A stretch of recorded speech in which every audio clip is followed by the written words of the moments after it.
Fala galera, tudo bem com vocês? Prof. Rafa aqui para a nossa primeira aula online de História. Espero que todos estejam bem aí em casa. A gente vai começar então a nossa primeira aula. Na verdade, ela é uma continuação, né, do que a gente trabalhou na fase A, porque nós começamos a falar sobre pré-história. E a pré-história ela é dividida em dois períodos principais. A gente trabalhou o Paleolítico e agora a gente vai para o período Neolítico, o segundo período da pré-história. Bom, o tema 3 do livro de vocês, o título é O Início da Agricultura. Sabe que a agricultura ela vai ser a principal atividade que vai fazer o período Neolítico se desenvolver, através dela que a gente fala, olha, acaba o Paleolítico e começa o Neolítico, então a partir desse cultivo de grãos. Para a aula ocorrer de forma tranquila, pega lá seu livro na página 43 e na 44. São duas páginas apenas, o tema é bem curto, mas a importância dele é bem grande, tá? E aí ao final você faz lá o exercício 1 e o exercício 2 da página 44. Muito bem. Nessa imagem a gente tem um mamute, né, e um ser humano ali, claro que uma montagem, mas é só para representar animais de grandes espécies sendo extintos, né, na verdade convivendo com o ser humano, mas tempos depois sendo extintos aí por uma série de condições climáticas e ambientais que vão fazer com que algumas espécies não existam mais, a exemplo do mamute que conviveu com o ser humano há 12 mil anos atrás. Bom, para a gente começar, eu preciso lembrar que a história ela é dividida em 5 períodos, né? A história humana. Pré-história, Idade Antiga, Média, Moderna e Contemporânea. Você já viu isso comigo. E nós estamos trabalhando então a pré-história. A pré-história, como diz nessa imagem aqui, ela é dividida em... Aqui está em 3 períodos, né? No livro de vocês tem 2 períodos, mas são os 2 principais, né? O terceiro período ali, ó, pré-história. Período Paleolítico, Neolítico, Idade dos Metais. A Idade dos Metais não tem um tema específico, você engloba ela em período neolítico, já que é no neolítico que vão ocorrer grandes mudanças em relação à sociedade, em relação à sobrevivência e por aí vai. Então a aula de hoje é para falar sobre esse período aí, neolítico. Neo vem de novo, lítico vem de pedra, nova idade da pedra, ou também chamada de idade da pedra polida. Para a gente falar de neolítico, vamos só relembrar então o período paleolítico. Ele tem algumas características bem específicas, né? É onde a gente começa o controle do fogo, onde o ser humano caçava e coletava, onde a gente precisava ficar migrando de um lugar para outro, de acordo com a necessidade. A gente começa a fazer a gente. Quando eu digo a gente, eu estou falando da humanidade, tá, pessoal? Não que eu estava lá, né? Mas a gente fala como espécie humana. Nesse momento que a gente começa a fazer materiais feitos de madeira, de pedras, de ossos. A sociedade ainda não tinha classe, uma sociedade bem primitiva. A gente começa a fazer arte rupestre, tudo isso no primeiro período da pré-história. Aqui algumas imagens para representar, né? De cima nós temos dois seres humanos, a imagem de baixo da esquerda nós temos um ser humano ali fazendo uma pintura rupestre, tem uma fogueira, pessoas ao redor, lá no fundo tem uma pessoa pescando, a outra caçando, tem uma mulher ali coletando alguns alimentos.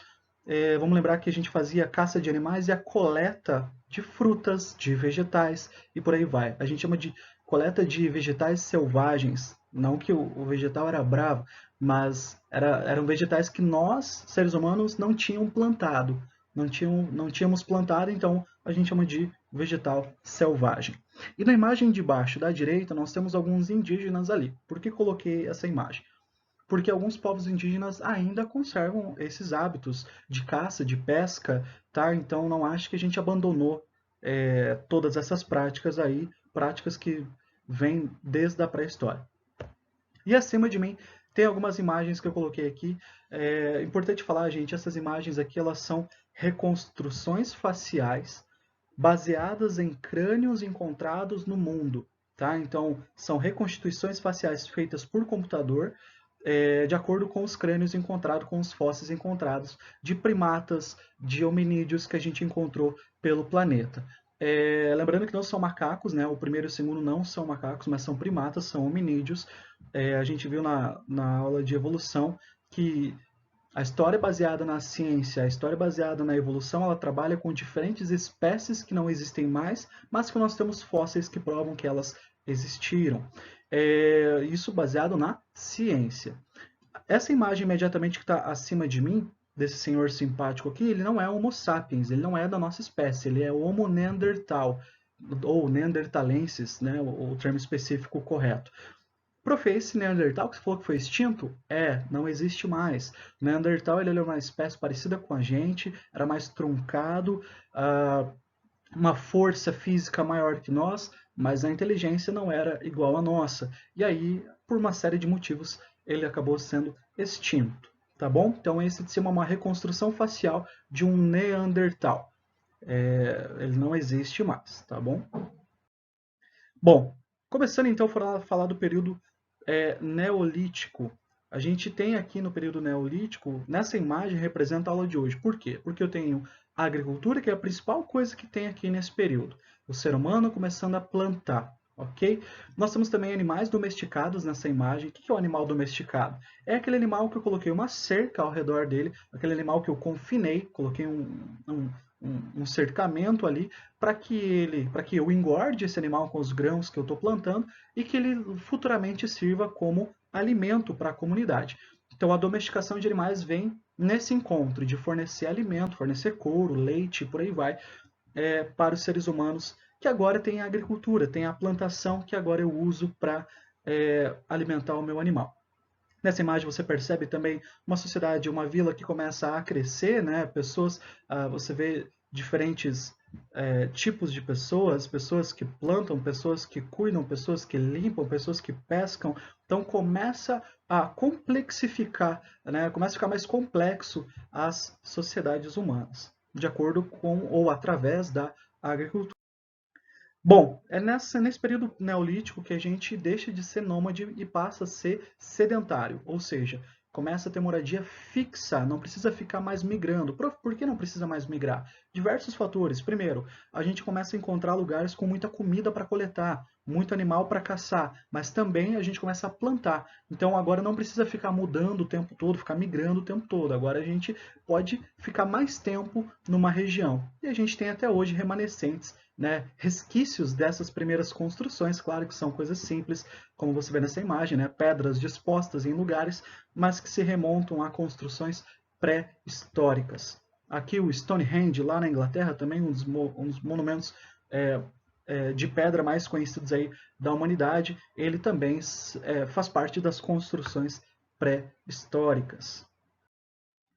Bom, aqui eu coloquei para você uma imagem que eu tirei de um jogo, e nessa imagem você percebe, é um jogo sobre pré-história, né? E nessa imagem você percebe aí cabanas feitas com couro, feitas com palha, ou seja, pequenas comunidades começam a se fixar, começam a ter agora o modo de vida sedentário e não mais nômade, não mais. Nessa imagem, antes que eu fale dessas duas imagens que eu coloquei aqui, eu quero ler para você o que está no livro de vocês, que é o que está nesse quadrinho aqui. Está escrito assim: aproximadamente 12 mil anos atrás, iniciou-se uma mudança na fabricação de instrumentos. Os grupos humanos começaram a produzir enxadas, foices, pilões e machados com pedras polidas, inaugurando o período neolítico. Gente, o período neolítico ele abrange três coisas principais. A primeira delas, a gente começa a produzir e aprimorar muitos objetos com pedras polidas, ou seja, desenvolvimento de objetos que vão ficar ainda melhores. Antes a gente lascava a pedra, agora a gente faz o polimento dela. São pedras melhores, são pedras mais afiadas, são pedras mais preparadas com formato específico. A segunda coisa que marca o período neolítico é o que você vê nessa imagem aí que eu tirei da Era do Gelo, que é o seguinte: está acontecendo um período de aquecimento global. Não estou falando de 2020, estou falando de 12 mil anos atrás. O planeta passava por um momento de aquecimento, e se você tem aquecimento, você tem geleira derretendo. Vamos lembrar que o planeta era bem frio nessa época. E se você tem o aquecimento acontecendo, você tem o maior número de chuvas. E aí, se você tem o maior número de chuvas, eu vou para a terceira coisa que marca o período neolítico, que é o que você vê essa imagem aí da plantação de uma melancia. O ser humano começa a perceber o ciclo das plantas, ou seja, aquela comida que eu comi e deixei as sementes deixei enterradas, eu percebi que agora, eu morando ali e observando, eu vi que nasceu outra planta. Peraí, e se eu puder fazer isso? E aí o ser humano tem aquela ideia de aquela ideia que você chama hoje de agricultura. Então, o período neolítico é marcado por essas três coisas. A primeira delas, desenvolvimento de objetos com pedras polidas, né? Melhoramento de objetos, de ferramentas. O segundo, aquecimento global está acontecendo, a gente chama de deglaciação, ou seja, é o contrário de glaciação. É um período de aquecimento, é um período de derretimento de geleira, é um período de nível de oceano aumentar, é um período de chuvas acontecerem com mais frequência, evaporação da água, regime de chuvas aumenta. E a terceira coisa, a agricultura. O ser humano começa a plantar. Esse slide aqui define o período neolítico. Bom, a gente tem também nesse período, aí você pode perguntar assim para mim, prof, mas onde que começa a acontecer isso? Onde é que o ser humano começa a plantar? Onde é que o ser humano começa a se fixar? Onde é que surgem as primeiras vilas que vão se tornar grandes comunidades? Resposta está escrita aí, ó, Oriente Próximo. Prof, onde fica o Oriente Próximo? Onde você chama hoje de Oriente Médio, tá? Boa parte do Oriente Médio é o que nós chamamos de Oriente Próximo, que é o primeiro lugar que vão surgir essas comunidades fixas, sedentárias. Prof, por que está escrito crescente fértil no slide? Porque depois a gente especifica para uma região. Deixa eu colocar o mapa aqui, ó. Nesse mapa da esquerda, deixa eu pegar um marcador. Nesse mapa da esquerda você tem um globo. Nesse globo a região do Oriente Médio, tá? Lá no continente asiático. E aí você pergunta, tá, prof, o Oriente Próximo então é onde fica o Oriente Médio? Sim. Tá, mas que país que tem lá hoje? Aí você tem que olhar para o mapa da direita, que tem os países ali. Arábia Saudita, Irã, Iraque, Síria, Jordânia, Omã, Emirados Árabes, Iêmen e por aí vai. Israel. Então, essa galera, esses países hoje, fizeram parte, 12 mil anos atrás, dessa região que começou o ser humano sedentário. Tá? Prof, a região crescente fértil. Então, se o Oriente Próximo é onde é o Oriente Médio, onde é que é essa crescente fértil? Aonde vai aparecer? Agora.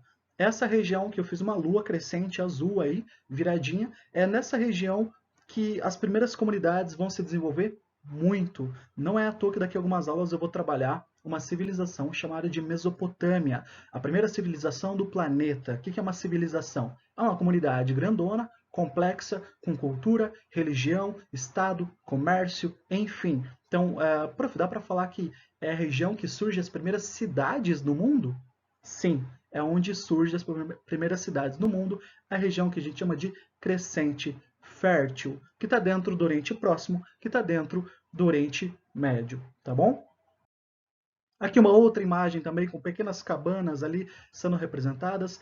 Perto de rio, a gente vai ver que todas as primeiras civilizações elas vão nascer perto de rio, já que eu pego essa água do rio e mando para a minha agricultura. Então vai ter uma importância aí muito grande os rios para essas primeiras civilizações e comunidades. Bom, é aqui então que a gente vai virar sedentário. Deixa de ser nômade, passa a ter modo de vida sedentário. O livro de vocês diz assim: com a coleta de vegetais selvagens, aquele vegetal que eu não plantei, completada com a caça e com a pesca, os grupos humanos já não precisavam migrar constantemente em busca de alimento. Diante disso, esses grupos puderam adotar um modo de vida sedentário, mesmo sendo ainda caçadores e coletores. E a gente começa a ter moradia fixa, começa a domesticar animais e começa a se alimentar desses animais. Aqui uma imagem de um jogo de pré-história, e aqui nesse slide ele diz o seguinte: o livro de vocês ele traz uma curiosidade bastante interessante, que é a seguinte: as mulheres teriam sido aquelas responsáveis por descobrir a agricultura. Prof, tem certeza disso? Então, certeza 100% a gente não tem porque o ser humano não escrevia. Então a gente não tem isso registrado, mas aos indícios, tudo indica, os indícios indicam que foram as mulheres. Por quê? Porque nas pinturas rupestres foi comprovado que as mulheres ficavam responsáveis, na sua grande maioria, de ficar dentro do abrigo cuidando dos seus filhos, mas também fazendo a coleta de alimentos, a coleta de frutas, a coleta de legumes. E aí, se ela fica responsável por isso, ela começou a ter um olhar aguçado em relação às plantas. Se ela começou a observar as plantas, ela percebeu que eu coloquei nessa imagem ali da melancia, né? Como que funciona, desculpa, o ciclo de uma planta. E aí ela começa a relacionar as coisas e começa a perceber que ela poderia fazer isso, ela poderia fazer a plantação, e aí essa plantação dá o alimento necessário. O livro de vocês diz assim: acredita-se que a agricultura tenha sido uma invenção das mulheres. Como elas geralmente eram responsáveis pela coleta de vegetais selvagens, puderam observar que as sementes das plantas, uma vez enterradas no solo, davam origem a novas plantas. Começaram assim a cultivar a terra para obter produtos para a sua sobrevivência. Ou seja, responsabilidade feminina aí, muito legal, de fazer a observação, né, e perceber que elas poderiam fazer, então, botar em prática a agricultura. Aqui uma outra imagem a respeito desse período, né? Nós temos grandes animais sendo extintos, porque as regiões que eles estavam não eram propícias, eles não conseguiram se adaptar, e você já aprendeu comigo que quem não se adapta acaba desaparecendo, né? E quem se adapta continua sobrevivendo, que é o nosso caso de todos os animais que existem hoje. Bom, e aí o livro de vocês diz assim: por volta de 9.000 anos atrás, as comunidades neolíticas do Oriente Próximo começaram também a selecionar animais selvagens, ou seja, não domesticados, como cabras, porcos, ovelhas, para mantê-los em cativeiro, ou seja, com uma cerca ao redor e domesticá-los. Com o tempo, esses animais procriavam, se reproduziam e garantiam aos grupos humanos carne, leite, couro, lã e outros produtos. Gente, é uma reação em cadeia. Se eu estou me fixando, eu preciso de mais alimento. E aí eu estou domesticando animais. Se eu estou domesticando animais, eu preciso de agricultura. Se eu tenho agricultura, eu tenho alimento para mim e para eles. Então, uma coisa vai levando a outra e o ser humano vai domesticando diversos tipos de animais, ao que a gente faz até hoje com vacas, cabras, ovelhas e por aí vai. E para finalizar, resumindo a nossa aula de hoje, então, o que eu quero que você lembre? Que o período neolítico, primeiro, acontece a revolução agrícola, né? As mulheres começam a plantar, quer dizer, todos começam a plantar, mas as mulheres são as responsáveis primeiras por jogar isso para frente, por desenvolver isso, por descobrir isso. O Oriente Próximo é a região, então, que começa tudo isso. Depois a gente especifica para uma região mais centralizada, que é a crescente fértil. O ser humano começa a viver de modo sedentário, ou seja, as comunidades crescem, se fixam, a gente começa a domesticar animais e a gente começa a criar objetos elaborados com pedra polida. Então, resumindo, é isso que a gente viu na nossa aula de hoje. Eu espero que você tenha gostado. Muito obrigado pela atenção. Diga tchau.